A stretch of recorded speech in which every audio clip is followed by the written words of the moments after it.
on Pharaoh's tomb. He hollers from the boiler room. He longs for his own life, lost solely from his lover's strife.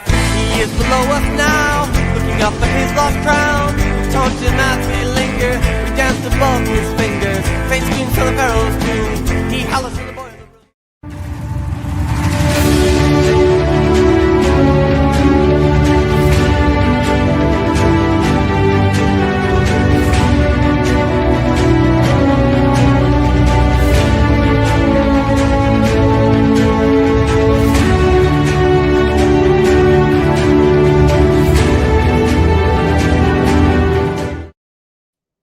All right, well, welcome back to another edition of Inside BBI with John and Eric. I'm John McDevitt, and with me, as always, senior editor of Big Blue Interactive, Mr. Eric Kennedy. And Eric, there's three of us on the screen here. I don't know. Now, I know Sy's a super healthy guy, so I don't know if he brought himself a beer. I know I have He's one. going to be drinking water. You know he's going to be drinking water. I went with this Common House Ale one, which is it's made with brewed with sea salt and coriander, and I'm not a big fan. So when this is all gone, there won't be any more. You realize Dave's going to outlive us by 70 years, and it's not just because he's younger.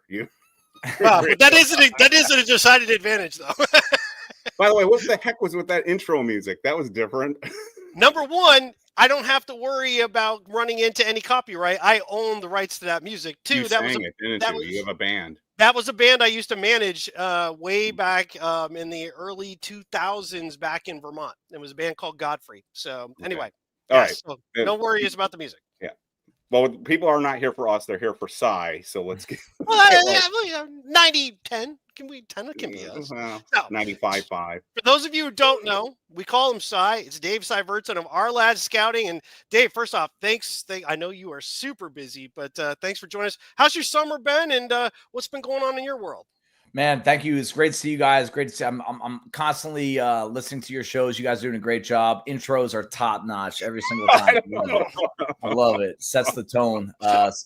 Summer's been great. It's been busy in more ways than one, but still very thankful that I get to do both things that I'm very passionate about. And I'm already, I would say, neck deep at this point in the 2026 NFL draft scouting process. But we've also made some moves at Ourlads with how we're handling some of the pro personnel stuff. And we got some cool things coming down the pipe with, we know we have our NFL depth charts, which we're very much known for, but we're also now building a street free agent depth chart, meaning you can at any point be able to click on that depth chart, which will be as reliable as the teams and be able to see who's actually available. And, a lot of those things have scouting reports in them and all their transactions.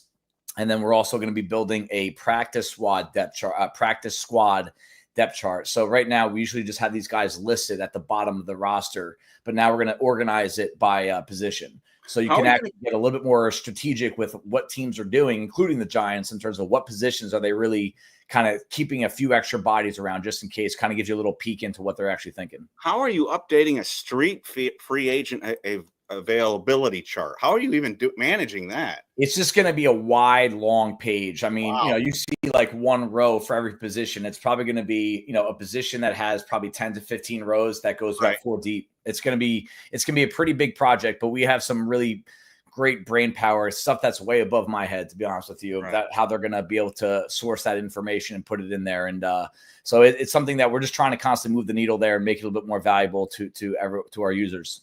So I'm sorry. I just want to plug one thing with Dave too, is on his X account, he's been doing a countdown. I think top 32 prospects. Yep, preseason top 32. Yep. So, and some of these are guys that I've already on my radar. So I've been watching these daily when you've been coming out, and I'm like, oh yeah, I like that guy. So anyway, we may talk a little bit draft a little bit too, but that's I'd love to highlight that for people out there. If you're not following Sy on X, do so, because his feed is filled with all kinds of stuff on the upcoming draft. So the holiday season.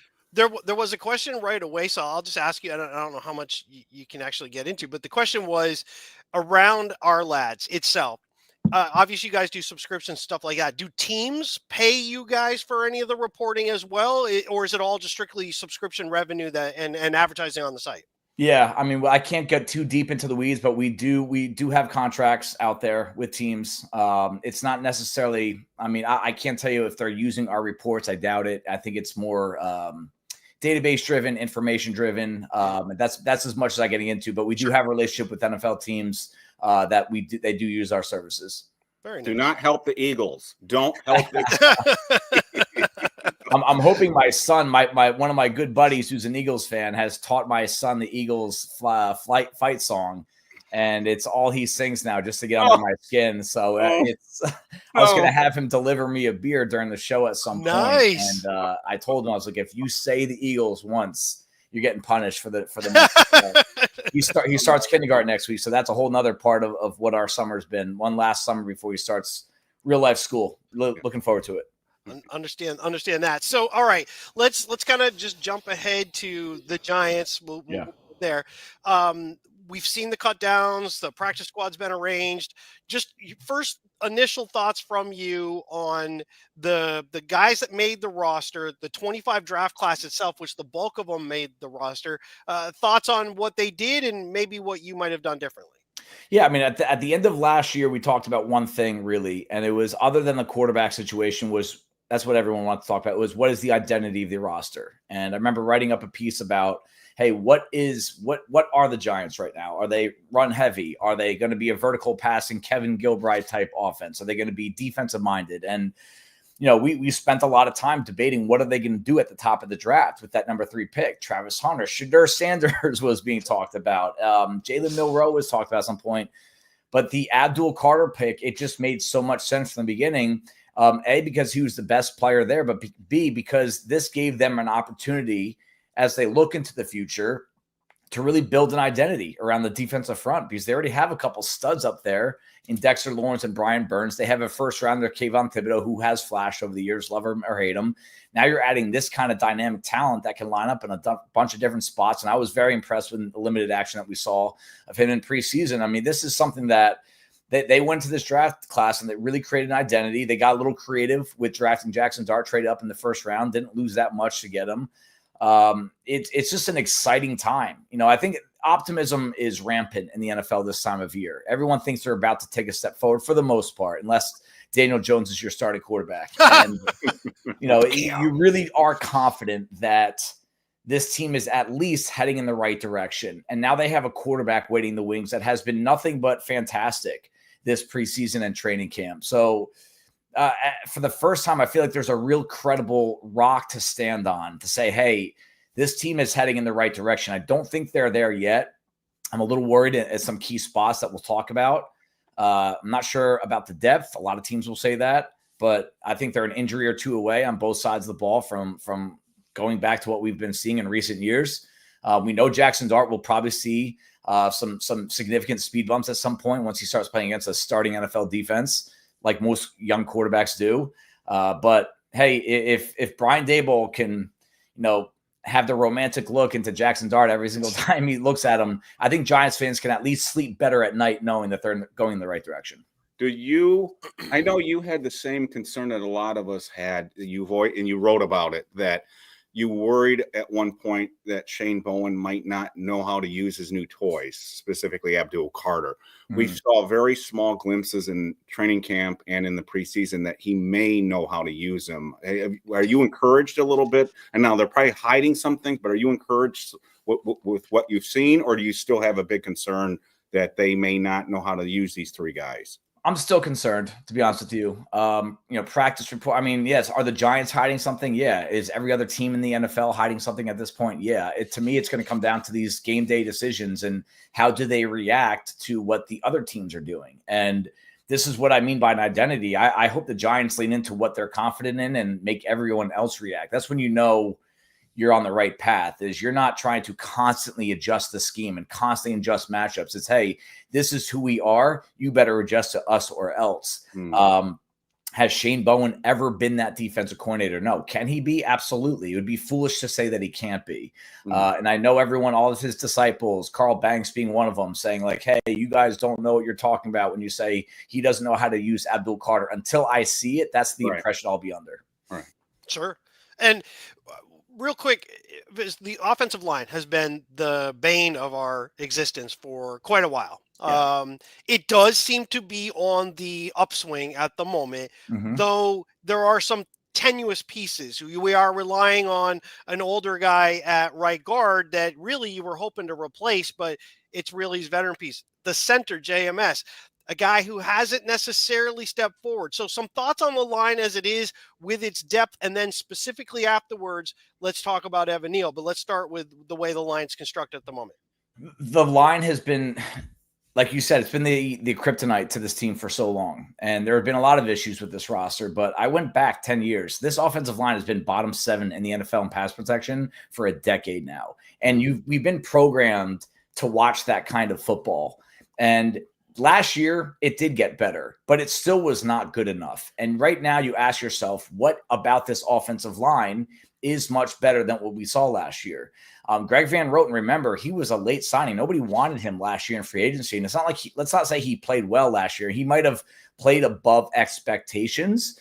He might have played better than what we saw early in the year. I like the center guard versatility that it brings to the table. But the 2 weak points play right next to each other in this offensive line. And it's the center right guard. And there is not there's not a light at the end of the tunnel. There's not a young guy that they're trying to develop. There's not someone that's available. Brandon Sheriff was a guy that I was keeping my eye on in free agency, but he ended up retiring. He played pretty good football last year. I thought that was a guy that might get a phone call from the Giants if the Evan Neal experiment did not work out, and that still remains to be seen. But to me, Andrew Thomas, I think I said this a few times over the offseason, I think he might be the most important player on this team, because if he cannot get healthy again, for the third year in a row with another lower body injury, that changes the entire outlook on this offense, which would end up being the entire team, in my opinion. So that guy, he's got to stay healthy. If he can stay healthy and get back to his all-pro self, there's a lot of different things you could do. I love Jermaine Luminor at right tackle. I think he plays with a really high floor, maybe not the highest ceiling, but I'll take that. The Giants won a lot of games with that kind of offensive line. High floor, low ceiling types. Right, it's okay to play with that. But, I'm a little this is what I mean by I'm not confident in the depth if a guy like that goes down. And a lot of teams around the league will say that about their offensive line, specifically left tackle.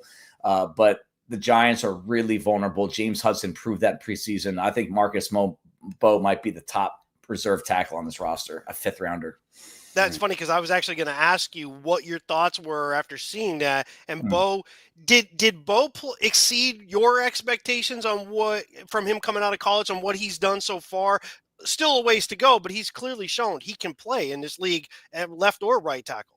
Yeah, I mean, athletically, he's there. I mean, you guys know how I feel about body control and the ability to mirror. He can do all of that. I question his ability to play powerful. I question his ability to move guys in the run game.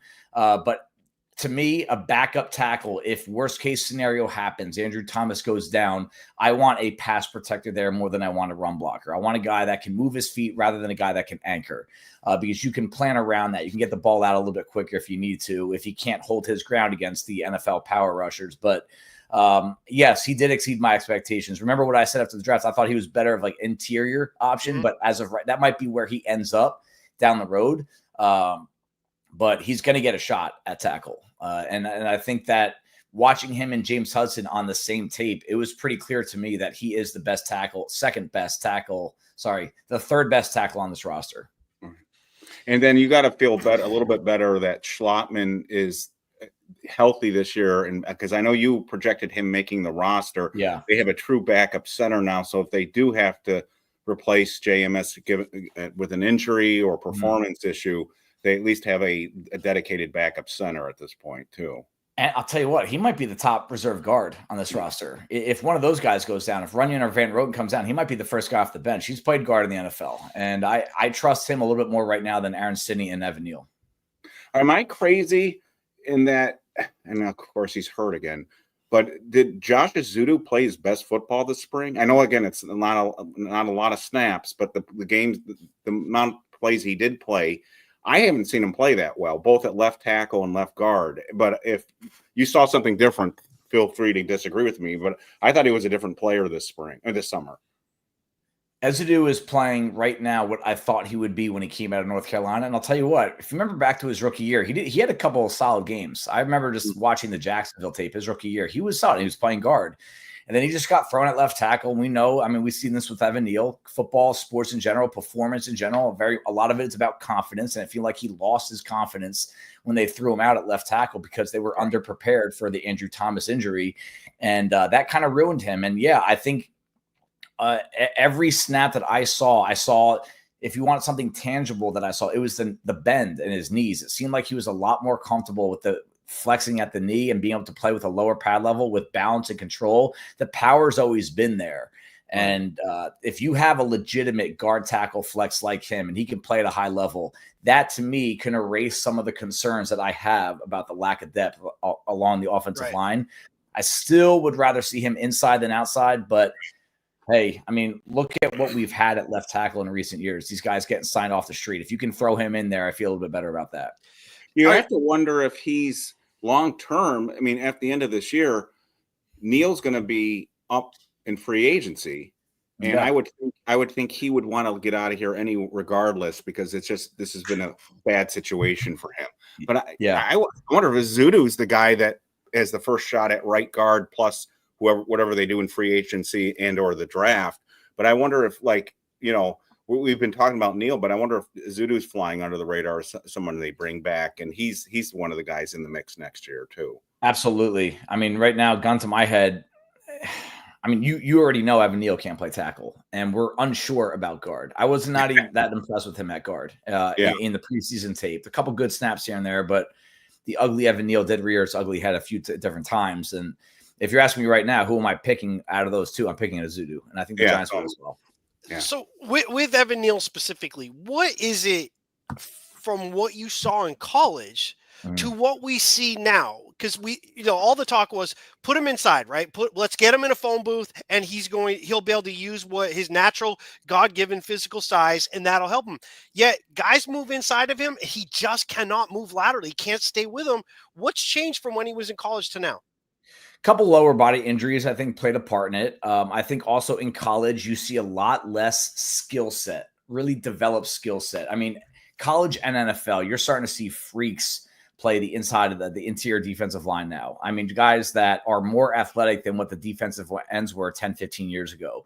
But the difference between the college defensive tackles that he went up against and the NFL defensive ends / defensive tackles that he went up against is just the skill set. These guys they're better schooled. They know what to do with their hands. They're better technique. Where in NFL, in college, if you get your hands on a guy, more often than not, no matter who you are against, you're going to be able to stop him well enough.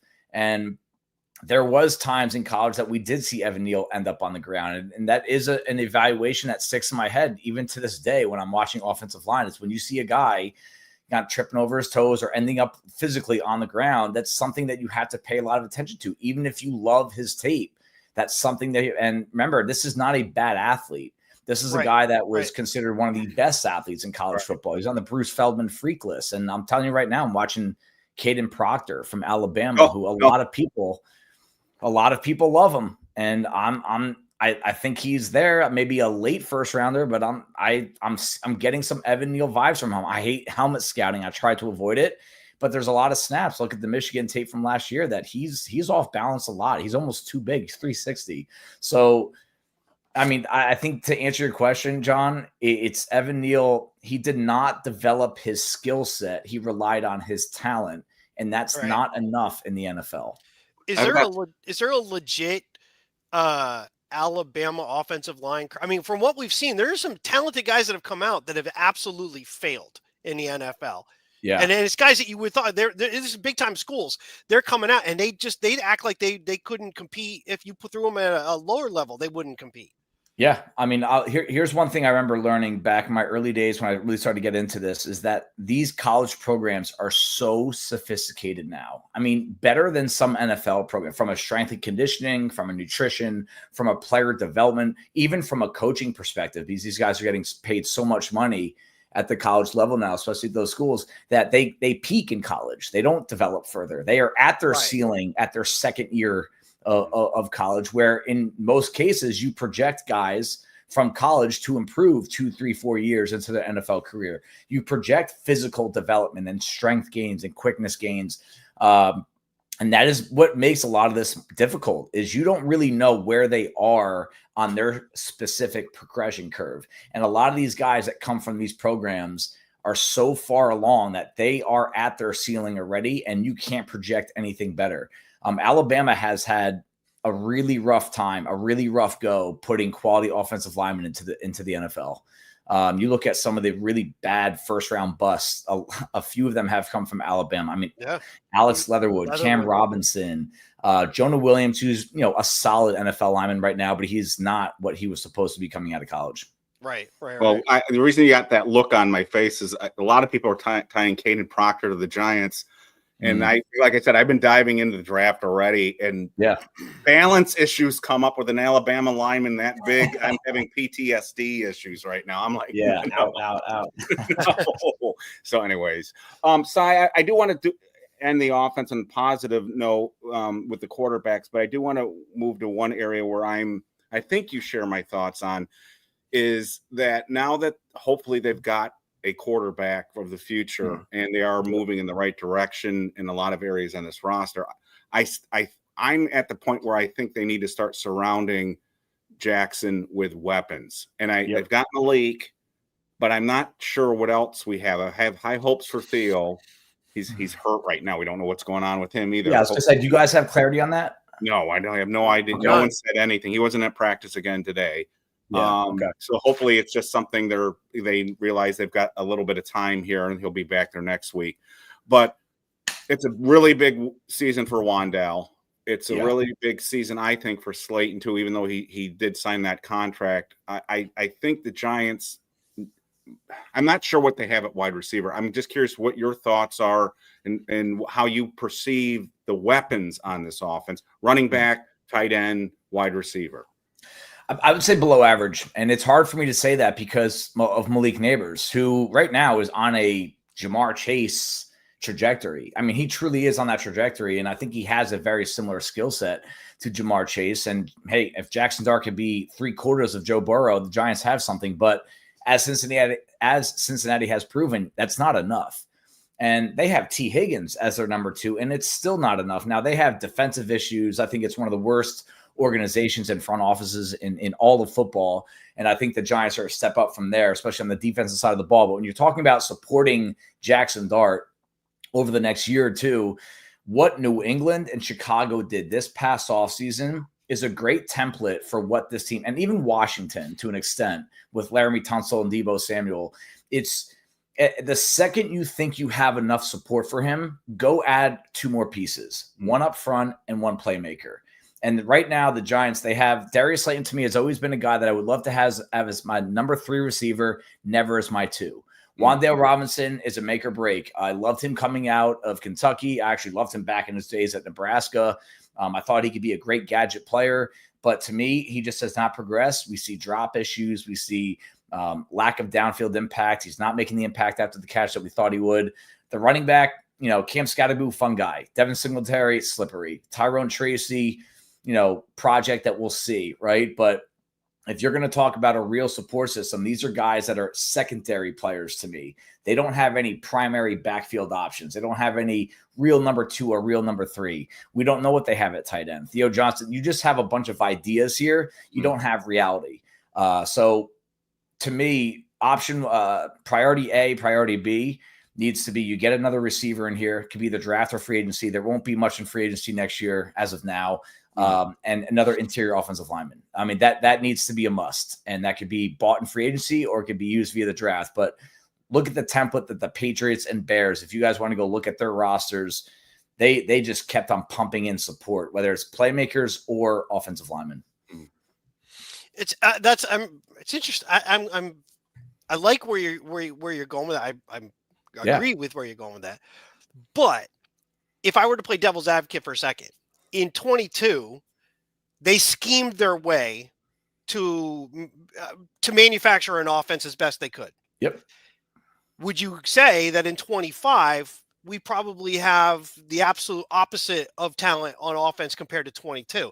Our receiving core is far more talented than that group was. Yeah. Our tight ends are more talented than that group was. And our quarterback room is more talented than that group was.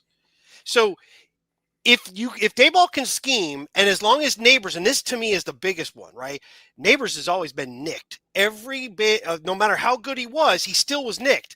And now we know he has an ongoing toe issue, and that's a bit of a problem. If he stays healthy, though, they should be able to manufacture enough offense with the weapons they have. It just comes down to health of what you already nailed on the offensive line. Yeah.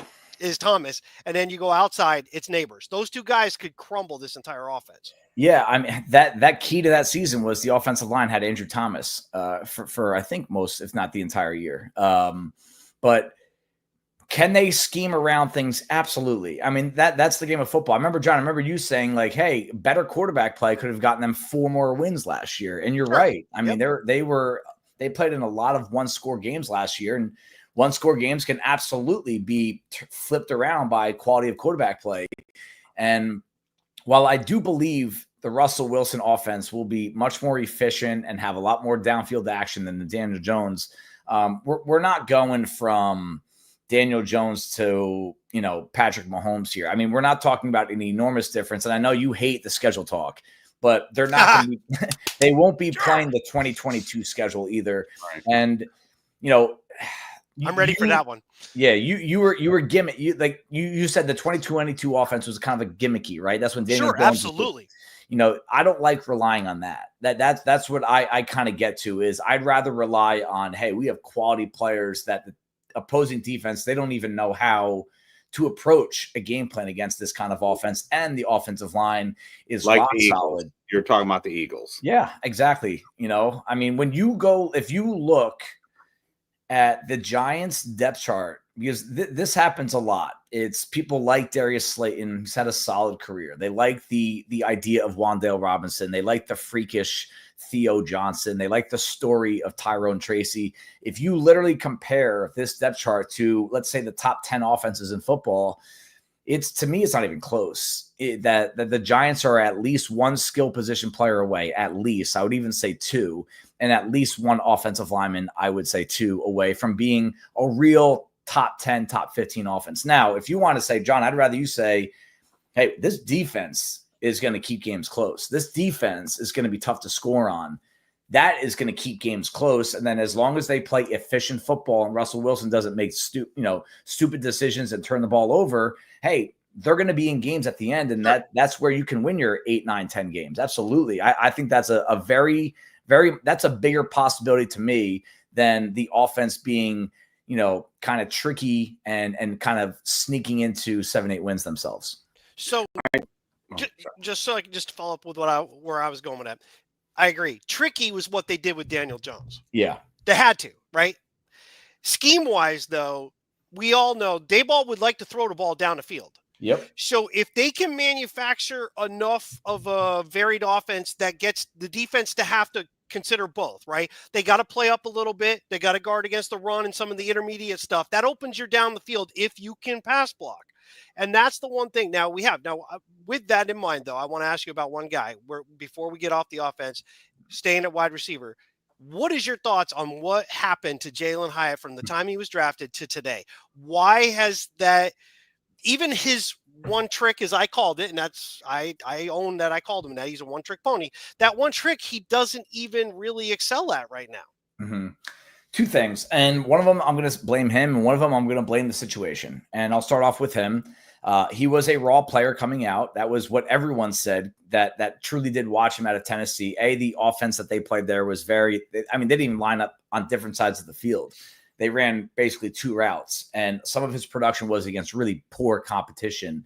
But he was a vertical threat. He burned Alabama, and that's the game that put him and Hendon Hooker, who just got released, on the map. And, I wonder sometimes in evaluation, do we overreact to those kind of things? Oh, it's Alabama. Oh, and, I think that's why they call this art, not science. And that's why I think science is trying to creep its way into scouting more and more with every year and analytics and all that. But I think that the development as a route runner, but more importantly, the development against contact, it never got there. It took him forever to get off the line, or he was always off balance. And the NFL, it's so quick. It's 2.5 seconds to beat coverage, be balanced, find the ball, and get the ball. So I think that's where the Giants coaches, just did not have the confidence in him that his skill set was good enough to get on the field in front of these other guys. I mean, are you really going to put him on the field above a Terrius Slayton or Malik Neighbors or Wan'Dale Robinson? I wouldn't, because I don't trust them.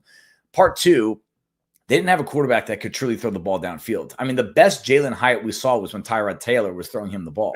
Yeah. And Sure. Daniel Jones, that just wasn't his game. And I think that's the one light at the end of his tunnel, Hyatt, is Russell Wilson is one of the top 5 most accurate downfield passers in the NFL. All quarterbacks, guys, not just 1 year, 2 years.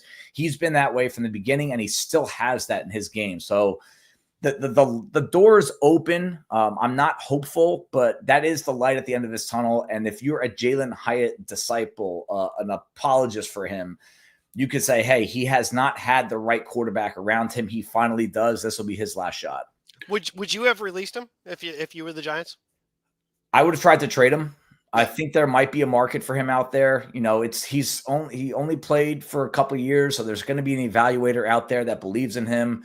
But yeah, I would have opened the door to him, because to me, I mean, he's 3 years in. Even his preseason performance where he was getting downfield looks in that last game, more of the same. Can't get off contact, can't find the ball, low bad ball skills. I think he got away with the pass interference on that touchdown against New England. I mean, to me, it's a guy that can run straight, kind of fast, and that's about it. He's not making plays after the catch. He's not running short intermediate route. He's not going to be a third down weapon. Not a great blocker, not a great special teamer. To me, it's kind of a waste of a roster spot, and I'll gladly eat crow. You can save that if he ends up having a big year. Yeah. Well, the issue that I have right now, and I think you agree with me based on what you said, is we know how teams are going to approach the Giants right now. They're going to double Malik Neighbors. They're going to say somebody else. Sure. I have ringing in my ear. I've said this to John. Bill Belichick in the Super Bowl. Don't let Cruz and Hakeem Nicks beat you and make him throw at the man. Well, we don't even have the second guy right now. Yeah. However, this is a tremendous, and I put this up too, not just because of the $5, by the way, thank you. But if this is a tremendous opportunity for Slayton. It is. Because we did see Slayton his rookie year, show that promise. He had 8 touchdowns. And so if he can't do it with Russell Wilson throwing the moon ball to Slayton, then we know what we've got. So again, I'm not arguing against your side. I'm just saying there's a tremendous opportunity here for Wan'Dale, a tremendous opportunity for Slayton, because they're going to get one-on-one. They're going to double. We all know they're going to double Malik. I would. Anybody's would want to do that. So that's what I'm curious to see is how does Slayton and Wan'Dale react to this? And if they don't, then I'm going in the next offseason saying we got to get somebody opposite of maybe 2 guys. We got to get a slot guy, and we got to get somebody on the outside to get the heat off Malik Neighbors, and then we'll really have something going here. That's where I am right now. Is I want to get the offensive line, still add pieces to the offensive line, but I look at wide receiver and I'm like, let's look at the players in the draft there or in free agency. Yeah, I mean, look, it's interesting talking about what we think about players currently on the Giants, and it's not the offseason. We're about to get into week 1, and we're all excited for it. And, I mean, you're talking to a guy that I was really high on, Darius Slayton, coming out of Auburn. I think I was higher on him than almost everyone coming out. And I could sit here and pound the table and be like, hey, we're talking about a guy that just constantly is putting up 700, 800, 900 yards. And it's not that I dislike Darius Slayton. I just don't want him as the number 2. That's all. If he's my number 3 option in the passing game, I'm thumbs up. But right now, he's an injury away to Malik Neighbors for being the number 1 guy. Right. And that's what scares me about him. I mean, by no means have I been disappointed by some deep drops and some ball skills. Sure. Do I think he's a little one-dimensional? Sure. But you know what? The guy's a quality NFL receiver, and I want him on the Giants. I think he's a great asset to the offense. I'm just worried about really leaning a lot of weight onto him if he can really be a pillar of the passing game that you're going to try to get into the top 10 of the NFL. And we're talking about next offseason. If this is the wide receiver room, I want an upgrade at wide receiver. Right. And then I'm sorry. All I was going to say, because I think we're probably going to switch sides. So what I want to just say is real quick to this, and I don't want you to go too deep into this. I'm just a surface level. Yeah. If the Giants hit the nail on the head with Jaxson Dart, yeah, with next year's draft class, are there a number of quarterbacks that other teams are going to be interested that may push a very talented wide receiver group a little further down, depending on wherever the Giants end up picking? They may have a good shot at a number of quality wide receivers coming out next year. Absolutely, yes. I think this class will be closer to what we saw in 2024 than what we saw in 2025. Very nice. Very nice. I mean, I don't know about 6 first-rounders in the top 12, but I could see 4. Absolutely. If these guys are wide receivers? Oh, sorry. I'm talking about quarterbacks. But the quarterbacks will push the wide receivers. Yes. Because we're going to draft lower than 10. We're drafting lower than 10. I'm telling you that right now. This does not look like a great wide receiver class. It's not. It's not. I know you guys we were going to talk draft at some point. That was one point I was going to make, is that it's, every year wide receiver classes are filled in rounds 2, 3, 4. But there's usually a few guys at the top that you get really excited about, and I'm not excited about one of them at the top of the first round. So you're not even on board with Jordan Tyson? I mean, right around mid first rounder, yeah, but not top 10, not top 5. But see, that's when we're gonna have be picking that Ranger later because of our run. I'm telling you, we're drafting lower. I don't care what you say. I know we're drafting lower. And before we get off, I do want to pick your brain a little bit on some of the wide receivers, but absolutely before we get off, and then and the offensive lineman. All right, before we move defense, one last thing. Yeah. Everyone's talking. When I mean everybody, I mean non-Giants fans. You see it everywhere, all over the net. You see it all over YouTube. When are the Giants going to switch from Russell Wilson to Jaxson Dart?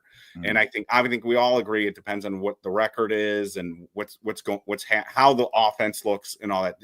Number one, do you have any thoughts on that? And number two, have things changed with you? How you would approach this because of how sharp Jaxson has looked in the preseason. Personally, me, I didn't expect him to look this good this soon. That I know that doesn't mean. I mean, we've seen that happen for Kenny Pickett, for God's sake, looked great in the preseason one year, and then look where he's on his 4th team already. Yep. But Jackson's at least early. He's impressing the heck out of me. I'm just curious, how would you approach this? Because that's the transition everyone seems to be talking about. I mean, no doubt Russell Wilson's going to start, let's say, the first 2 months, let's say. And this brings me back to Eli Manning's rookie year. They started off 5-2. They lose 2 more games. They go to 5-4, still kind of in playoff contention. But we all know the writing on the wall for Kurt Warner that he's there as a bridge to Eli Manning. And I believe Tom Coughlin made that change at 5-4 with the team still in playoff contention. Yes. Yep. And then they just lost a bunch of games. That team was not a great team in 2004, but still for veterans in that locker room, Jeremy Shockey, Tiki Barber, you don't know how many times you're going to get a real shot at the playoffs, and they're in playoff contention. And he made a bold move at that point to say, hey, we got to start planning for the future. And that's a move that I could see happening this year. Now, I don't know if they're going to be 5-4 with this first. I mean, the first half of that schedule was pretty brutal. Yeah. But I think, if you asked me 3 months ago, it was going to be maybe December for Jaxson Dart. Now I'm thinking, maybe right around the bye week. That right before the bye week, they play Chicago, Green Bay, Detroit, New England. I could see him being thrown into the mix at some point there, unless the offense is playing at a high level. I don't think they're going to take Russell Wilson out of a high-performing offense. Just because of Jaxson Dart. I do believe, even though this kid started 41 games in college, there are things that we need to take our time with. I'm in that camp. I'm not in the throw them into the fire right away type. I like waiting. I like making sure things are okay up front. I don't want to throw him behind an offensive line that is struggling. If Andrew Thomas is out, I don't want him on the field, because I do believe if you hurt a young quarterback's confidence, it could be that could be it. Not for everyone, but I do think that could be it. So I want this situation to be around him very secure. I want him to have the guys to throw to on the offensive line performing at a high level. And I want to have a reason to take Russell Wilson out of a high-performing offense, or out of the offense in general. So if they're playing at an above-average rate, I would wait. I really would. But I asked a question on my Twitter, who starts more games this year? Because right now, I'm kind of like coin flip right now. I think Jaxson Dart has a real shot, because reality, guys, Russell Wilson's not going to play great football this year. He hasn't played great football in a long time. He's played okay football. He's also been on teams that are a little bit better than what I think the Giants have, that don't expect a really high level of football. Expect higher than what we've seen in recent years. But again, don't let that be the barometer for what is quality offense in the NFL. So I think at some point in November, that discussion is going to happen. I agree with you, Eric. I did not expect him to look as comfortable as he did. Right. Did they give him a ton of screen passes? Yeah. Was he throwing the ball under 5 yards? Yeah. Was he getting the ball out in 2.4 seconds? Yeah. But you know what? The guy also made some really high-level throws under pressure, going through his second, third read, throws that were on the money, over the middle, in traffic, multiple times as well. I mean, the guy far exceeded what I expected to see in his first preseason. Well, the two things that stood out to me in the preseason were that I did not expect. One is what you just mentioned, was that he was looking at his second and third reads at times. Yep. And the other one is something you've mentioned in your game reviews, and I think most Giants fans have noticed this, is his pocket presence, which is something Daniel Jones simply didn't have. Yep. And he seems to have an instinctive feel for where the pressure is coming and how to maneuver around the pocket in a way that I think is even better than Eli. Now, to me, it reminds me a little bit of Phil Simms. But it's just the way, that sometimes a quarterback, and I know you know this, a quarterback can make an offensive line look a lot better than it is. And I think he kind of did that at times in the preseason too, where he just, the subtle movement in the pocket was like, wow, that's impressive. Whereas you did see with Shedeur, and I don't want to turn this into a Shedeur bashing session, you did see the same thing, the drifting backwards. Yep. So Dart, I'm telling you what, man, Dart, I mean, we've seen him enough now. He is a thick, strong dude. I mean, he is not a light guy. He is sturdy, and I think he knows that. He's confident against contact. He'll welcome guys touching him in the pocket. He's not afraid of that, and he's strong enough. The kid's got to learn how to slide. I'm telling you that right now. It's gonna get ugly if he doesn't learn how to slide. I think I took some flack for that on BBI, but that was, he's going to the concussion 10. He fumbled on that play. He didn't need to. I mean, that's something that, as confident as I am in his athletic ability and the ability to make good decisions with the ball in his hand, the kid's got to stay out of harm's way as much as he can. But to build off your point, Eric, you hear this a lot in quarterback evaluation. Like, the more I try to learn about it, right? Some of these quarterback coaches that I respect a lot, they say some of these guys, they have a sixth sense that you can't teach quarterbacks to understand where pressure's coming from before it gets there. And you're already moving away from where, it's almost like they get a head start before they actually need to evade that pressure. Right. We saw a glimpse of that. And if that's legit, if that's real, that elevates his ceiling even higher. Right. Yeah, and just one last thing real quick before we go to defense. One of my favorite highlights of Inside BBI ever was Cy's reaction when we were all three of us live during the draft when Dillon Gabriel got drafted. Ahead of Shedeur. The look on Cy's face when that happened was that whole story. That was one of the, I would say, top 5 most bizarre things we've ever seen in the NFL draft in my lifetime anyway. Not just not seeing him as a first-round pick. That wasn't a huge surprise, but seeing him go in the 5th round and Dillon Gabriel go in front of him, I mean, and then then they drafted him to the same team later on. That was just a great story, a funny story. That was a fun night. That was a lot of fun back then. Yeah, that was fun. The other thing with Jaxson Dart, I'll say this, that makes him a little bit different is his ability to change arm angles. Yeah. Which you see, and that was Daniel Jones could never do that. So that not just to bash him, but a Dan Marino was not an arm change. He was a guy who he could gun it. He had a quick release, probably one of the fastest releases we've ever seen. But he didn't change arm angles. He wasn't going to run around. His pocket presence was, I'll step up and I'm going to gun it. Jaxson Dart can just move a little bit to the side. He puts his arm out sideways and just throws. And screen passes are done in a multitude of ways. Yeah, and he has that ability. So I really like what he's brought. Now, again, vanilla, I get it, but also the Giants offense was pretty vanilla too. So it's vanilla, it's kind of your flavor of vanilla. Absolutely. Yeah. I mean, we can pick it apart, good, bad, ugly. I mean, that, to sum it up, his preseason was good as anyone would want to see. I mean, in multiple ways. And I think you just move on from there. And yes, you want to see progress. You want to see him do it against a real NFL defense, but no one could have asked for a better preseason than what Jaxson Dart gave the Giants this year. So on the offensive side of the ball, is it fair to say that your pleasant surprise was Jaxson Dart and your disappointing player was Evan Neal? Is it on the offensive side. Is that fair to say, or is there somebody else that you thought, man, I wish I saw more out of this guy than we did?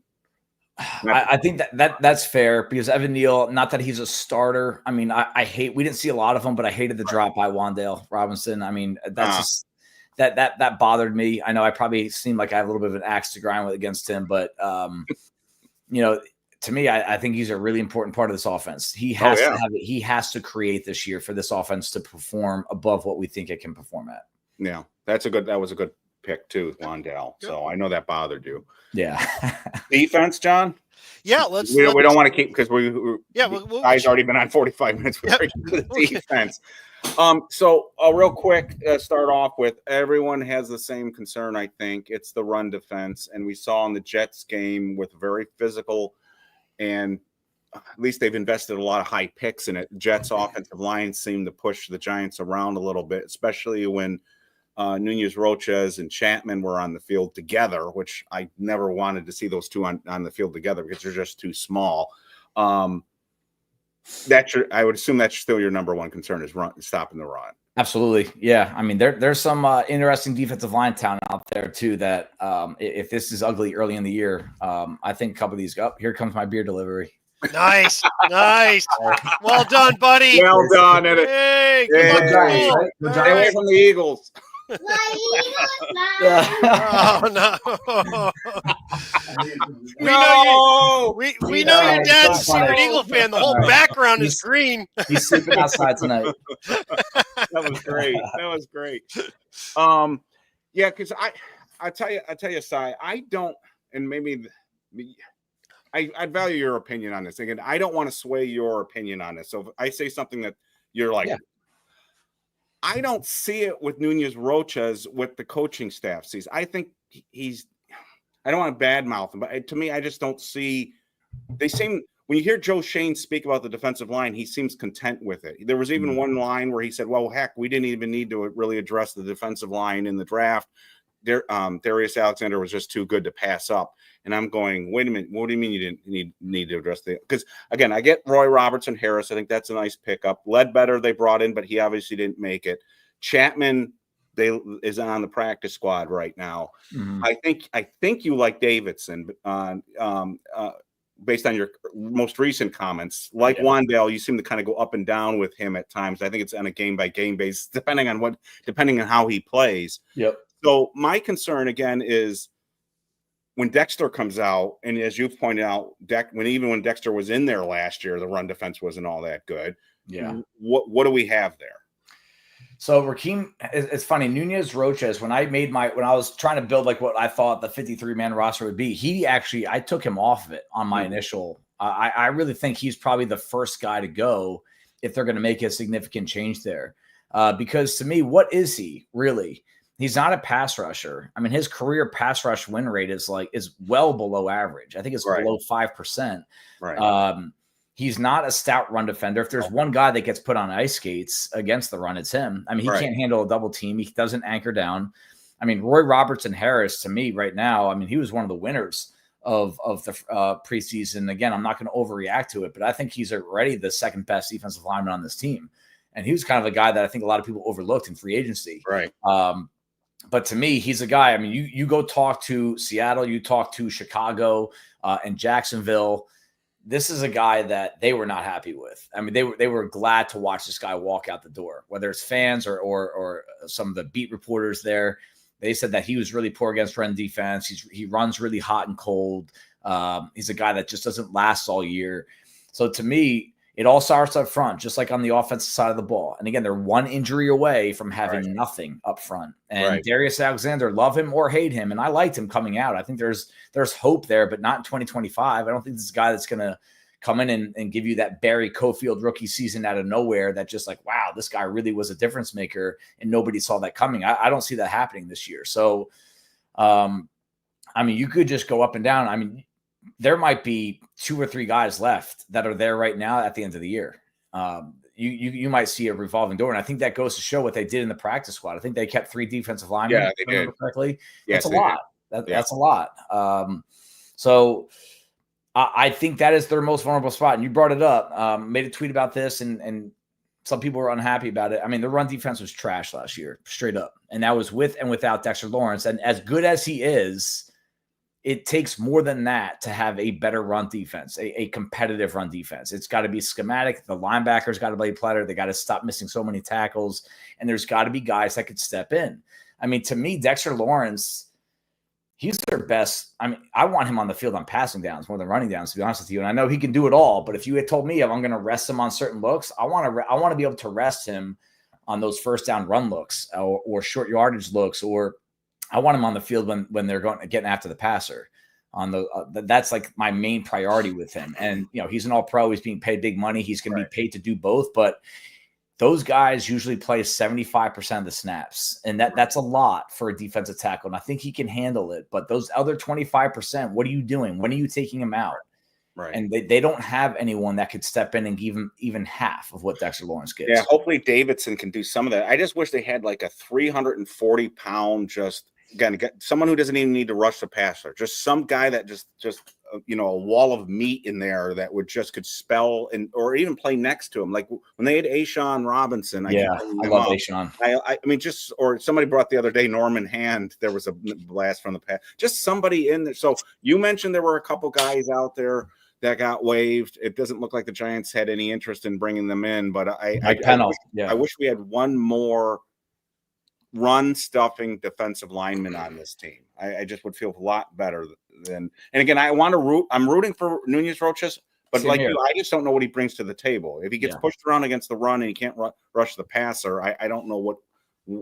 I mean, I know they've got money invested in him, but it's not that much. But that guy, he's been in the league for like 10 years too. He's 32 years old. I mean, it looks like he's on his last legs. And this is where I wonder if you ever get an answer to this, but this front office, they signed him. He was a pretty big free agent signing for them. And I wonder if there's any sort of like, I don't want to call it ego, but any sort of tie to, hey, we brought this guy in. We're not going to kick him to the curb right away. Right. Because to me, he has not shown anything to deserve a starting spot on a defense that you think could be a top 10, top 15 group. All right. And the concern is I have like on the offensive side where they're going to double Malik Neighbors. Yeah. I think teams when facing our defense are going to say, oh my God, we don't want to face Thibodeau, Burns, and Carter rushing and Dexter rushing us on third and long. Yeah. We got to run the football. We got to keep out of those situations. And so if I'm playing the Giants, I'm running the football constantly. Even like what we saw in the Jets game, 3rd and 6, or was it 3rd and 8 when they ran a draw play and picked up the first down? I would expect to see teams running those types of plays against us, and so the Giants better get ready for it because I think it's coming their way. Absolutely. So the opposite thought of that. This is where I think differently. You're not wrong, but you're basing everything on the sole fact of this one factor, saying this one factor by itself is how teams are going to attack us. That's not going to happen. Teams aren't going to come into a game and go, I'm just going to run on the Giants. Why? Because if you get stopped on first down on a run, you're screwed. Now you gotta do your normal offense. You can't change who you are just to play the Giants. B, if the Giants are playing offensively anywhere better than they were last year, you take your defense off the field at least a little bit of the time versus how much time they spent on the field last year. By the time you got to the second half, teams didn't have to do anything. The Giants offense, they averaged 15 points a game, and that includes a 41, 44, whatever it was, point outburst against the Colts. That got them to 15 a game. They're that bad. If their offense is even remotely respectable, the defense is on the field less. It also puts pressure on the other team. You're going to have to score. If the Giants can score, you got to score. So I don't think teams are just going to line up and run. I do worry if one of the guys, because Nunez Roches is not going to start with Chapman. He's going to play with Dexter Lawrence. If somebody gets hurt, now we're in trouble because we don't have a lot of size, and we are relying pretty much on some beefed up outside linebackers to essentially play full on defensive end modes. Let's be honest. That's what they really are. Yeah. And then Carter, if one of the outside guys gets hurt, now Carter's a full-time player. He can't be the third guy playing all over. Now he's playing. So we are paper thin in a couple of spots. I just don't think the run defense is as bad. And I do actually feel DJ Davidson, I think, can just bring some. All he's got to do is give you 10 plays a game thereabouts of strong run defense, give somebody a rest, and I think that's really going to help them. The offense will be the biggest help to the Giants defense. Yeah, absolutely. I mean, that's what they call team football, right? Complementary football. And if the Giants can keep games close or even get an early lead, which is an Achilles heel of a Brian Daboll offense here. They've been terrible in first quarters, in first halves. I mean, one of the worst in football, maybe not the worst, maybe the worst since he's been the head coach. And again, we could talk about personnel being better, but it's still, until the result changes, that's where they're at right now. Right. But like you said, it's going to come down to that. And I think what scares me in regard to what you're talking about, John, is this team has this division has 3 offenses in it that can throw the ball, but their quarterbacks are also an extra runner. Right. And to me, I mean, you put Jaden Daniels, Jalen Hurts, and even Dak Prescott, those guys have proven they can air it out well enough. And Jaden Daniels might be approaching special. We'll see it in his sophomore year. But it's really hard to defend and say, like, hey, they're not going to run the ball. They're play action face. They're going to throw the ball deep, because those guys can do a lot of damage with their legs as well. It's like having an extra running back on the field in certain looks, and it just makes it more impossible to defend for a team that is on defense is really hoping that you drop back to pass. I mean, the Giants, whoever plays against the Giants this year, they're going to be afraid of that pass rush. Right. Absolutely. And they're going to do everything they can to avoid that, whether it's getting the ball out quick or giving multiple looks to a defense that you have to defend the running back. You have to defend misdirection. You have to defend the quarterback runs. I would love to say that I'm optimistic about the run defense, but I'm not.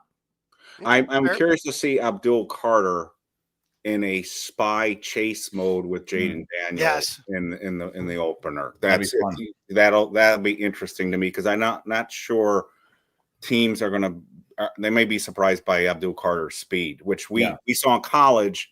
We saw a little bit of it in the preseason opener, but I feel like I almost feel like the Giants are hiding it a little bit. We'll see. The one thing I hope with Jaden is, because you have Thibodeau, Burns. I think Burns is primed for a really big year. But Burns and Abdul Carter's speed against Jaden hopefully will keep him under control better than a lot of teams have been able to keep him. But you're right, Cy. It's like playing 11 on 11 with him, really, because he's not just a thrower, he's a runner. And he was the leading rusher on that team last year. Yeah. So on a team that could run the football with running backs. So that was really impressive. Yeah. I got to ask a question that is near and dear to John. Who would you start at corner? I knew the second you said my name, I knew where we were going. Would you do it situationally, or do you have the corner? You said? Yes. Where? Corner. Tay Banks is where he's going. Slaughter Banks, or would you do it based on situation? Pot stir. It's funny. Deontay Banks is the better. He's a better athlete. He's got more upside. He's still early in his career, but Cordell Flott has proven to be the better corner to this point. Yeah. Right now, if you ask me, who do I trust more in one game? I'm only allowed to use one. I'm probably picking Flott, and I can't believe I'm saying that. You know what you need to do, though? You need to go back to your Commanders Giants Week 2 review and read about Deontay Banks against Terry McLaurin. Okay. That's why I was wondering situation, because he shut down Terry McLaurin in that. Yeah. We lost that game, but that was maybe arguably his best game last year, was when he was playing Terry McLaurin. That's why I was thinking, because I'm kind of on board with you and John a little bit, that I kind of feel safer with Flott. But I still am intrigued by Banks's upside still. And I wonder if it's a situation that they'll look at matchups and just say, you know what, this week we just feel better with Banks, or the next week we feel better with Flott. I'm curious. I think you give Banks that first look, but it's a short leash. And it's not necessarily getting beat. It's the effort again. And that's the one thing that I think he lost a lot of supporters with, the lack of hustle last year on a couple of different occasions. We had that egregious one early in the year, and then he showed up again later in the year. If the guy's not going to really put forth his best effort, that's where Flott comes in and he can ride the pine, Banks, because I just don't believe in a guy that in the NFL that, if you're not going to put the effort in, you don't belong on the field. There's too many guys that want it. Now, I'm sorry, John. I was just going to say, and I feel more comfortable, certainly in the intermediary area of Flott. Flott just plays the ball. Yeah. He plays it well. Yep. Banks does not play the ball well. And even if he's in position, when you go against good wide receivers, they're going to get the calls when you're just kind of running into them and not really looking for anything. They're going to get those calls. Bad receivers, maybe not. Good receivers are definitely getting those calls, and he just never turns, never looks for the ball. Flott showed a lot with that. Now, the one problem I have with Flott is you got Banks is an effort issue as far as I'm concerned. He doesn't play with heart when it comes to the running game. Flott can't play in the running game with much because he doesn't have a whole lot to bring to, as he used to say, he doesn't have a whole lot of lead in the pants when he comes up to make those tackles. So you're losing something in the run game. But man, I just think Flott plays the ball better.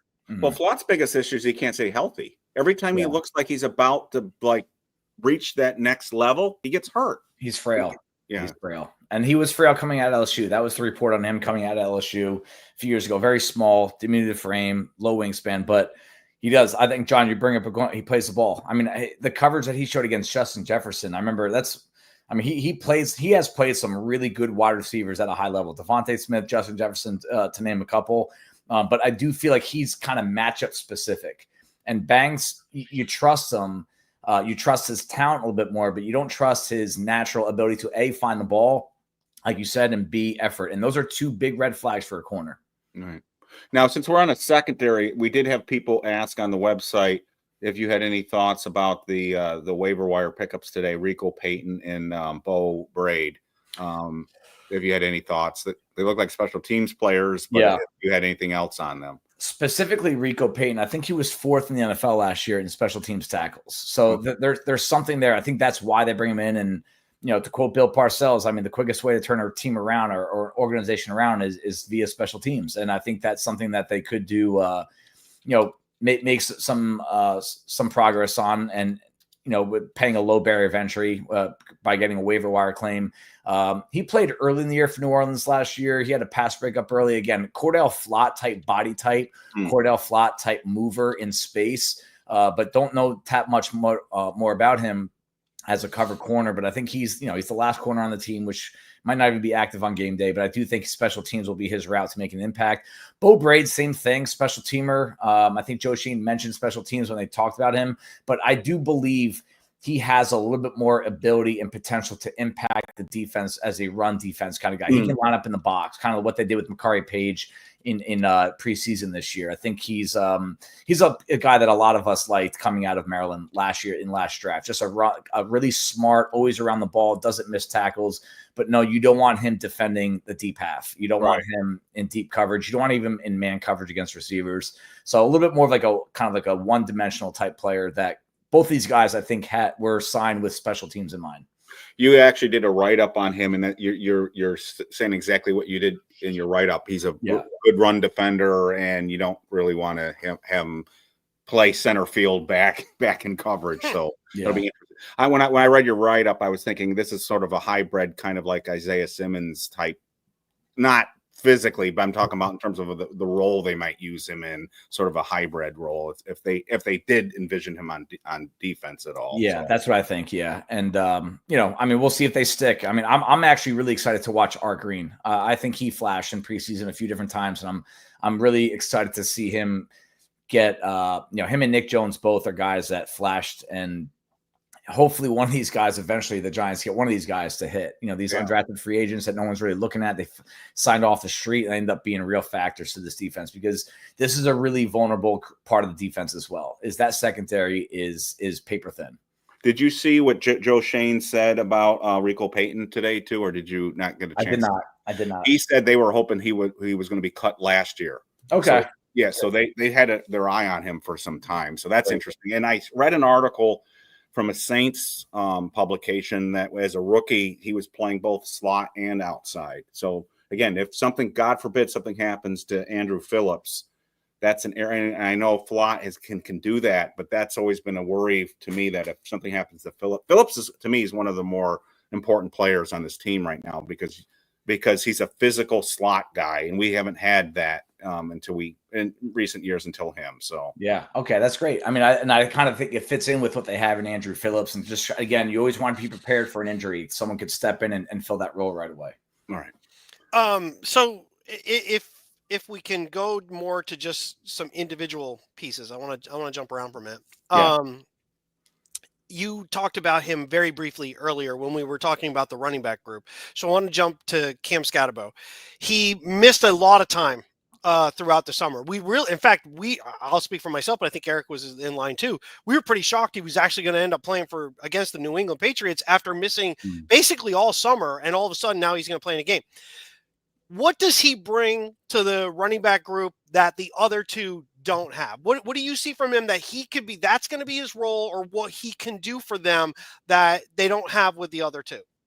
It's interesting. To me, Skattebo is kind of like a little bit of a mix of Tracy and Singletary, and I'll explain. So Devin Singletary, to me, is a guy just with outstanding vision. He had this back at Florida Atlantic coming out of college. Just, he was great. He had a great feel with the football in his hands. Great at cutbacks, great at anticipating blocks, hiding behind blocks, or shooting out into the gaps at the right time. Tyrone Tracy, to me, is more of a, he played wide receiver for the majority of his career. He played running back for 1 year at Purdue.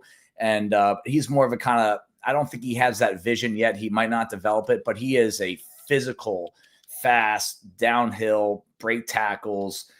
Cam Skattebo is kind of like the mix of those two. I mean, the guy would run through a brick wall if it meant getting, 3 extra inches on a carry. And he'd get up, shaking his head and doing the little screamo, and the fans are going to love him.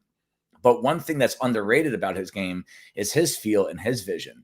I mean, the guy is not a good athlete compared to NFL running backs, but he plays so much faster than he times because he can anticipate where defenders are coming from. It's almost like he's got eyes on the side of his head, out of his ear holes, and the eyes that are going forward. And it makes him, play a lot faster than he is. I mean, you see him, he gets caught in the open field a lot because he just doesn't have that breakaway speed.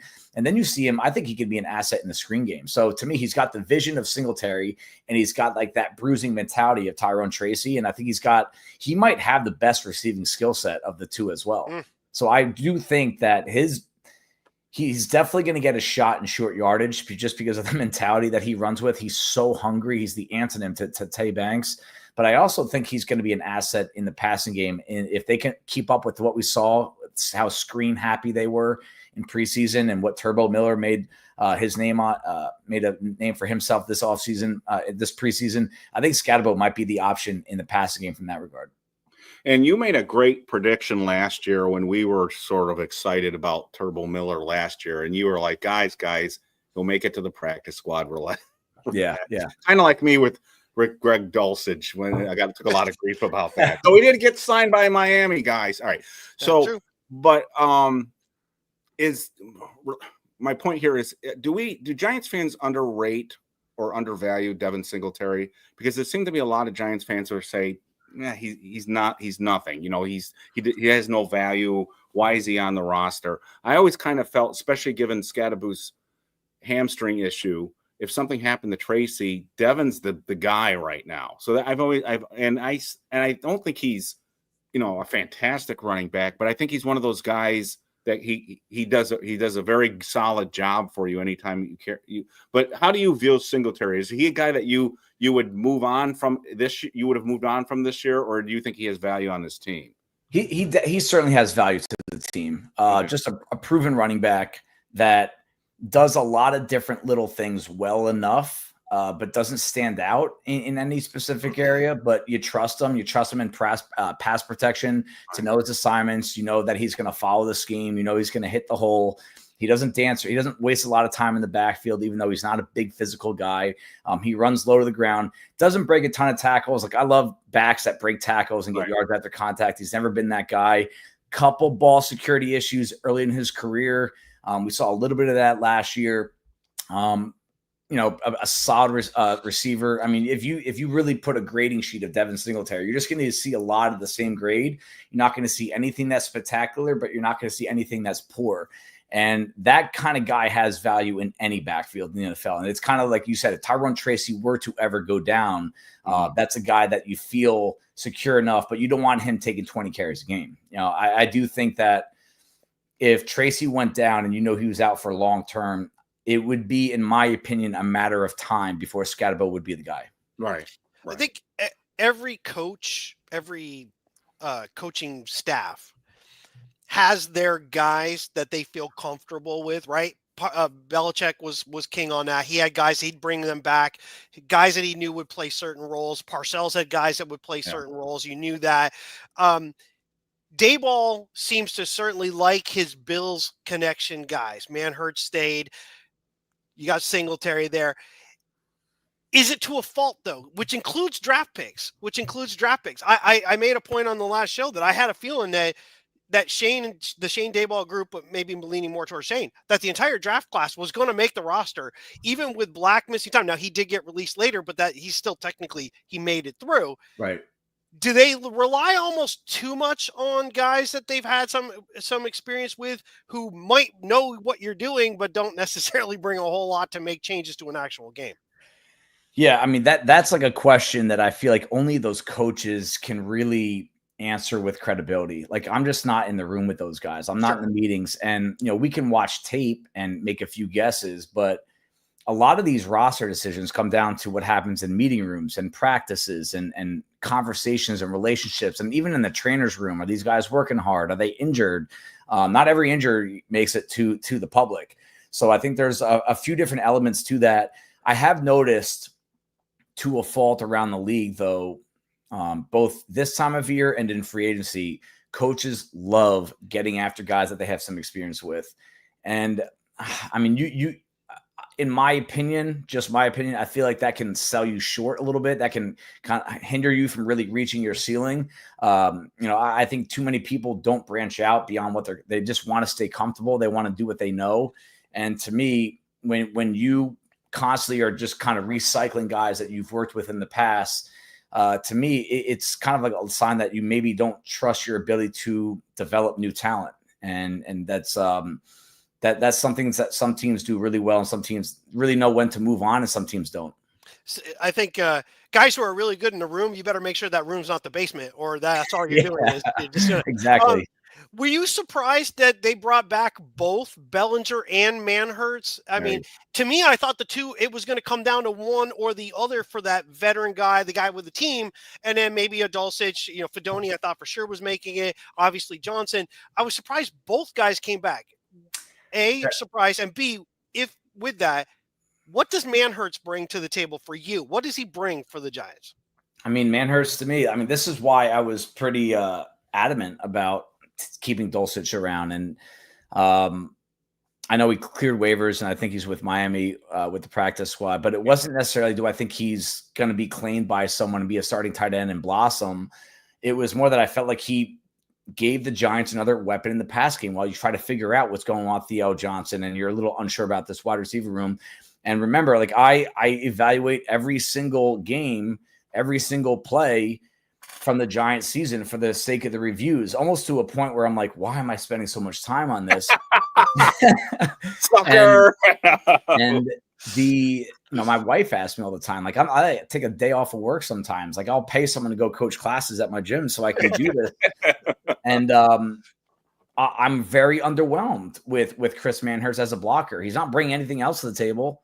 And if you're going to keep a guy on a roster to just block, like I've seen teams do it, and these guys are dominating at the point of attack. They're tossing defensive ends around. And I thought he was okay, but he wasn't anything that I would keep around just for the sake of that. He's not adding anything to the passing game. And Daniel Bellinger, to me, my gut says they kept him around because he could play fullback. And, that's kind of what they were playing around with Elijah Chapman. And they kind of made that call on Bellinger.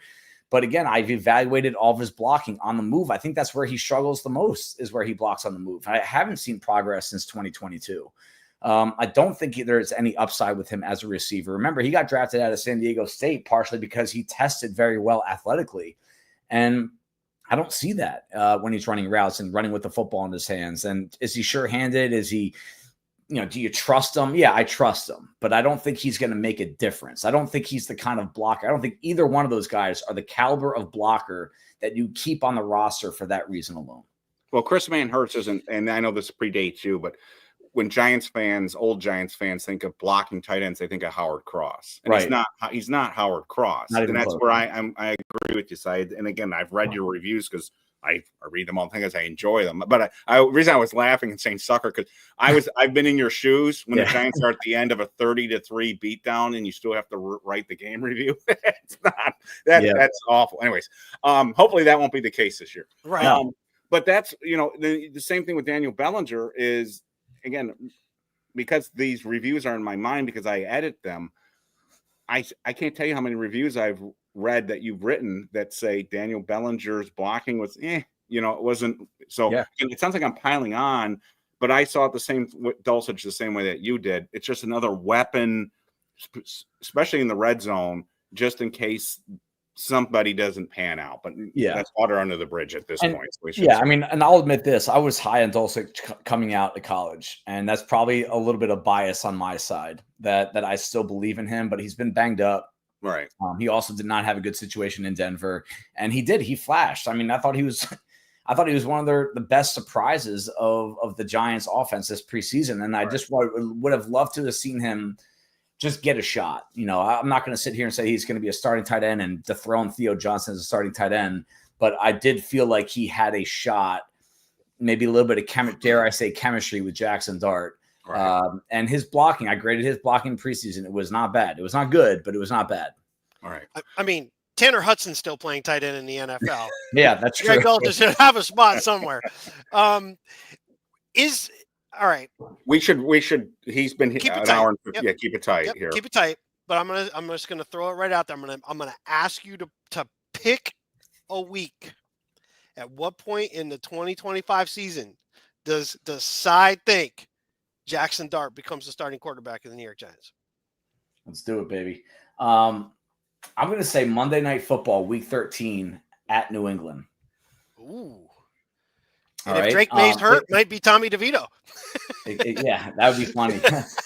I would say that or Week 10 at Chicago. I think it's going to be the second half of the season, and it's going to be based on how healthy this offense is and how healthy the offensive line and what Russell Wilson's doing. But I think that Week 10 to 13, but if you put a gun to my head, it's going to be Week 13 at New England, Monday Night Football. You get a Week 14 bye, and then you get to have him play the last 4 games of the season, 3 of which would be at home. Strictly record driven, or if the offense itself is just kind of – because that's what happened, and Eric, correct me if I'm wrong, but I'm pretty sure I'm right. That's what happened with Kurt Warner is the offense was kind of He was fumbling. sluggish. You remember Kurt was fumbling a lot, too. We were winning, not a lot. We had 5 wins out of 9 games. We lost the 2. You had a series of games coming up, Atlanta, Chicago. I'm trying to remember. Those are the first 2 right off the bat that were very winnable games that you threw Eli in. So it was really the offense just wasn't doing much, and it was like, why not do it now? Is it record-driven, or could it be offense-driven that gets Jaxson Dart in the game? I think it'll be offense-driven. I think that'll dictate the decision more than what their record is and what time of the year it is. Daboll, I mean, God bless the guy. The guy's been watching a lot of bad football as a head coach, and he's been trying to manufacture everything he could. I mean, look at the quarterbacks he's been working with. I mean, he's got his prom date in his hand right now, ready to kind of show him off to the world. If the offense is bad, I think his patience is going to wear thin. I think the offense will be tolerable for a little bit because he is a better quarterback than Daniel Jones. But at some point, Russ is going to be Russ. He's going to be the Russ that we've seen in Denver the past couple of years and in Pittsburgh. It's going to be a guy that just really limits your ceiling, and I think Daboll is ready to go. I still can't get over what a difference Jaden Daniels made to Washington. So that shows you what a quarterback can do to a team in 2025, 2024. I mean, again, I don't want to badmouth Washington's roster up and down. They do have talent, but my goodness, they're a completely different team just because of the quarterback. Yep. And of course, the ownership changed there too. Yep. But the coaching changed, the ownership changed, just the culture of the team, the confidence, the feel of the team. I mean, football, I don't think the gap is as big as some people think between good teams and bad teams in terms of talent and personnel. I think it's a game of effort, passion, and heart. And when you trust what you have under center, I think it raises everyone. Right. And I think the Giants players right now, we'll see how long this lasts. If they get punched in the mouth in the opener, it'll be different. But right now, they believe in themselves right now. So hopefully they can go into Washington and they can keep this going. But we'll see. Real quick side. And if you were making the decision, who's your number 2 quarterback on opening day? that's what something John and I keep debating. There's pros and cons to both. What would you do? Winston or Dart? I'd go Winston, because the second you open that door, it's not going to shut. I just hope Winston doesn't get booed if he's the one that walks onto the field if Wilson goes down. Because he deserves better than that. He's been a fun guy, good presence, and I hope he.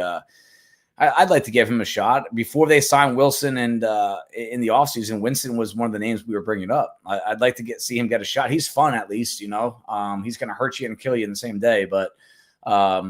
He's going to save you and kill you in the same day. But I think Winston. I think the plan needs to be that you just keep Dart off the field for at least a few games. Let it settle a little bit. You don't want to throw him into the fire too quick. But you know what? I do think Dart can handle it from what we've seen so far with the media, who he is, how confident he is.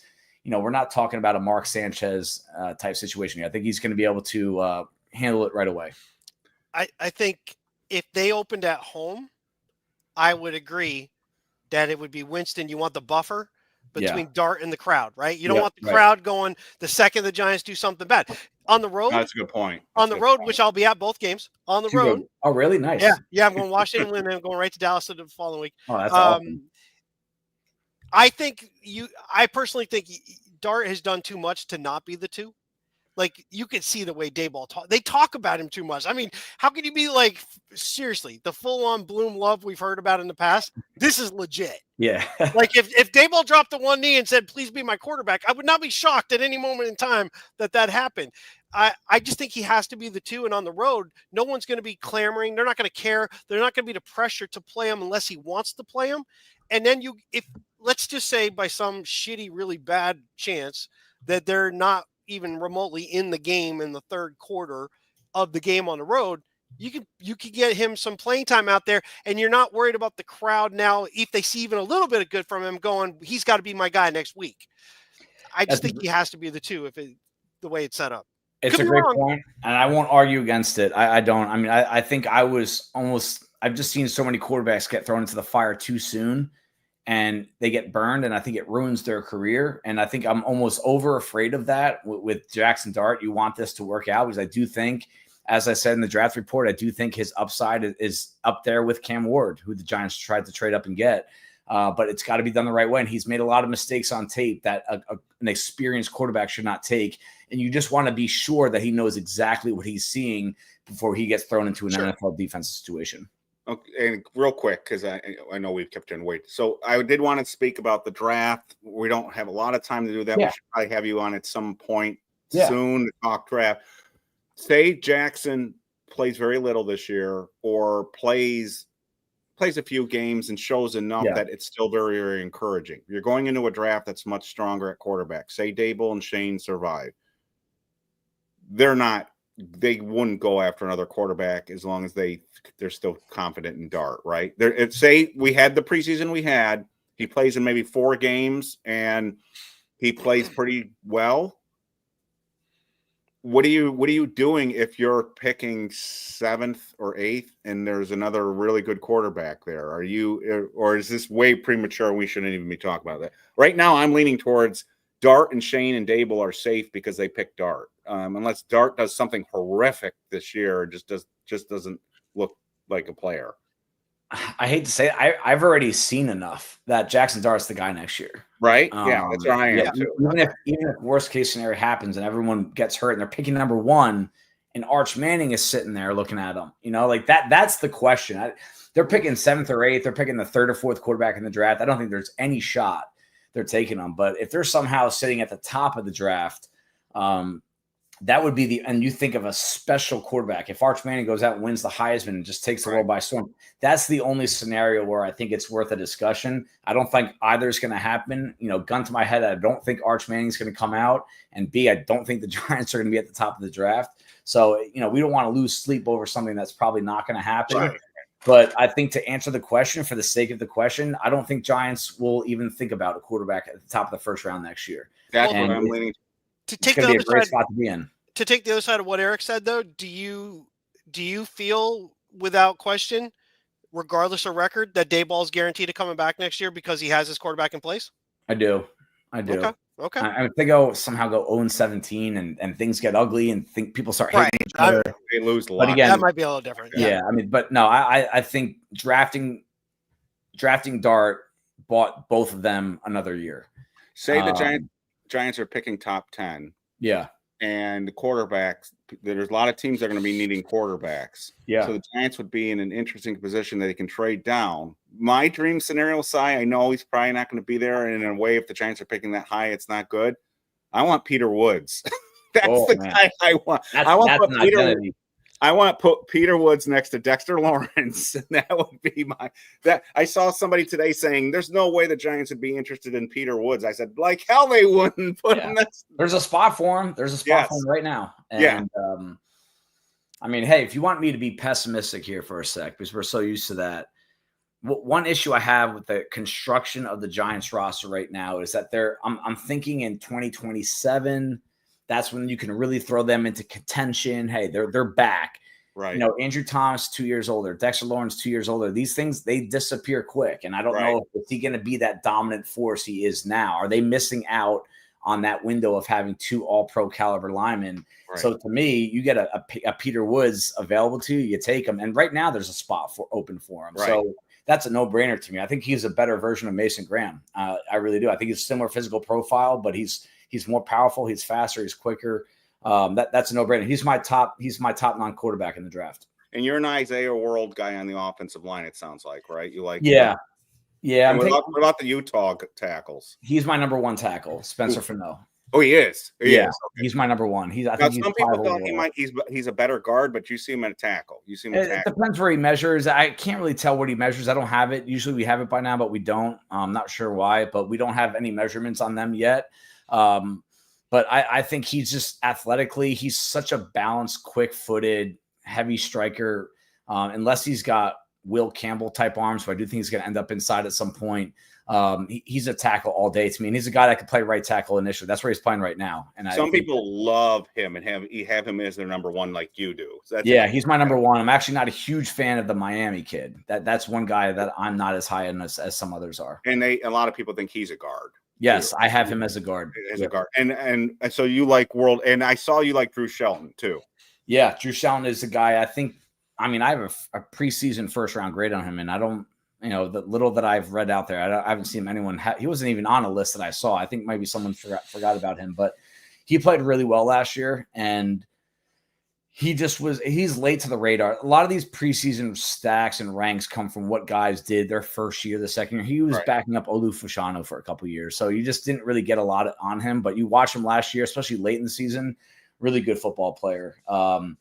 Another guy that I don't even know how to pronounce his name yet. He's from Arizona State. He's a big physical, long guy, Max Iancher. I haven't caught up on my pronunciations yet, but he's another guy to keep an eye on. Arizona State left tackle. That reminds me of Ursery from Minnesota last year. Oh, okay. And where are you with? I won't keep doing this, but there's people are all over the place with the Boston College guy. What's his name? I can't think. Jude Bowery. I'm not. I haven't watched him yet. Okay. So I don't want to give anything. I have a couple what our guys on the Ourlads staff have talked about him yet. They like him. They don't think first round, but I haven't watched him yet, so I don't want to. I've seen people all over the board. That's why. I've definitely. I mean, not first round. That's what we're not going to be there on him. So and just to wrap this up on the draft, we'll do this some other time. But if you were, I know you don't think this way all the time in terms of you think of who's there and value and all that. But if all things being equal, you're looking at wide receiver, offensive line, maybe defensive line. If everything was equal in the first round, or any other position that you might be like in terms of what's out there now. I know you're doing your top 32. Yeah. Say the Giants are picking somewhere around 12, 13, 14. Is there somebody as you've been going through there, you'd think, well, that guy would be really good on the Giants? I mean, I would throw corner into that mix as well. Corner, yeah. Yeah. I mean, Avion Terrell from Clemson. We're going to see him play Saturday night in that big LSU game. Jermon McCoy, who tore his ACL in January, but he has his tape. He had the best tape of every draft eligible corner at this upcoming season. of all these guys. You know, he's been practicing. I heard like individual drills, right? It sounds like he's going to play this year. Yeah, he's moving insane. around. My guess is probably October, November. It's amazing how quick these guys come back from ACL. Well, he tore it in the spring too, didn't he? January. Yeah. So, oh, wow. Yeah. Okay. So he'll probably play this year, but you know, Derek Stingley, he barely played in his final year because he knew he was going to be a top pick. If enough people are in this guy's ear that he's going to be a top pick, he might not come back and he might not want to risk it because his tape is better than all these guys. So that's another name to keep an eye on. But the wide receiver that I think has the most upside in terms of being like an outside guy, there's a few slots that I really like, but I don't know how high you want to draft those guys. It's Carnell Tate from Ohio State. All right. You know, it's hard to project these guys at this point because they just don't get a lot of looks in an offense with Egbuka and Marvin Harrison and the running back that they had last year. Yeah. But he's the guy this year, and that program has been pumping wide receiver talent in the NFL. He might be the next guy. He's got size too. He's 6'4", 205, long stride speed, runs like a gazelle. Really quality route runner. Brian Hartline does a great job coaching those guys up. They're NFL ready the second they step on the field. I mean, so that's a guy that I could see raising his level of play this year and end up being the wide receiver one in this class. It could be, you know, someone that you get in the middle of the first round. But to me, if there's a D tackle there that can, and you're not sure about Darius Alexander yet, you can never have enough talent up front. So I'd be all about that. And, you know, you don't have a lot of long-term security on the offensive line. So whether you draft someone and you put him inside like the Cowboys did with Tyler Smith, and then eventually he moves to tackle, I'm all about that. If you're not sure about Marcus Mbow playing a right tackle of the future, you go draft a tackle. I mean, again, support Jaxson Dart. That's priority A to me, even more than the defensive side of the ball. What about a replacement for Wandale? What about Mekhi Lemon? I'll love him. I mean, that's a kind of like a day 2 type. Right. Not on first round. Yeah. But yeah, Mekhi Lemon, Aaron Anderson from LSU. There's a kid from Texas, DeAndre Moore, Eric Singleton from Auburn, Deion Burks from Oklahoma. I mean, these are all day 2 slot receivers that have a little bit more size than Wandale, and they're a little bit better after the catch. Right. Yeah, you got. And last one on the wide receivers, Denzel Boston. I've seen people all over the place on him. Some people some people are like, no. No, he's going to remind you actually of Roman Dunze a little bit. I don't think he's as developed as a route runner, but he's got size and he comes from that program. He can get up and get the ball. He's a physical kid too. He's not, you know, it's one thing to have size. It's another one thing to break tackles and bully defensive backs at the point of attack. So I'm just not sure if he's fast enough to be a real first round pick. Yeah. Okay. All right. Well, I mean, I think we've kept you on for an hour and a half. Always goes fast, guys. It does.